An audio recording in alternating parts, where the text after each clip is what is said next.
To other news now, the state of our state is strong. The words of Governor Gretchen Whitmer tonight at the state capitol. She delivered her 5th State of the State speech, rolling out plans to lower costs, create more opportunity, protect freedoms, and make Michigan safer. 7 Action News reporter Brett Cast is in Lansing tonight with the speech and how it's playing at the state capitol.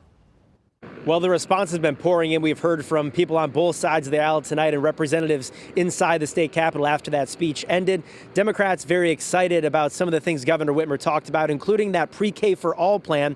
Meanwhile, Republicans say it's a lot of talk and no action. The governor of the state of Michigan, the Honorable Gretchen Whitmer.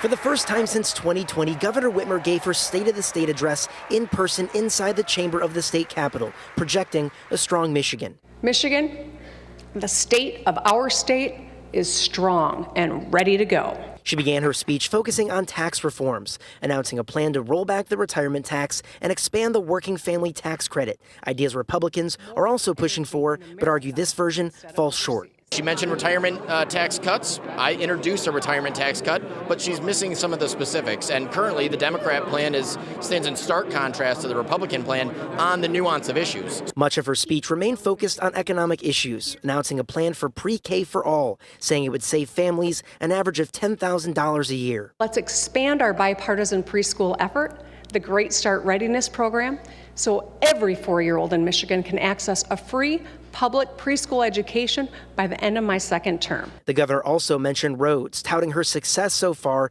and work still ongoing. It's an issue she ran on in 2018, and Republicans have been demanding action on ever since. And I see so much of this as feel-good stuff that sounds good, but when you drill down into it, is not going to have the same impact as she has expressed tonight.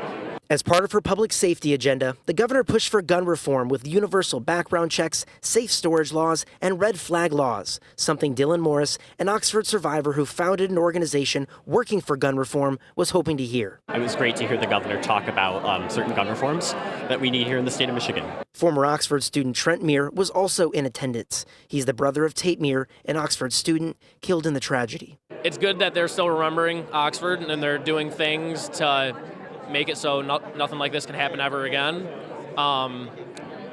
We don't, as 42 Strong, we take it as a mental health issue. Meir is director of 42 Strong, an organization focused on mental health and mentoring. We believe if this kid who did this had someone they could talk to, had a support system, this would have never happened. As the governor wrapped up her speech, she highlighted Michigan's hard work and grit as she and Republicans in the legislature begin another 4 years under her leadership. We don't need talking points. I think we need leadership, and I don't think she showed that tonight. Let's show the world we are Michiganders and nothing's going to get in our way. Well, Governor Whitmer says she wants to work together with Republicans, but Democrats do control the House, Senate, and of course, the governor's office. In Lansing, I'm Brett Cast, 7 Action News. All right, thank you much, Brett. And if you want to judge for yourself, you can hear the governor's entire State of the State address and the GOP's response on our website right now at WXYZ.com.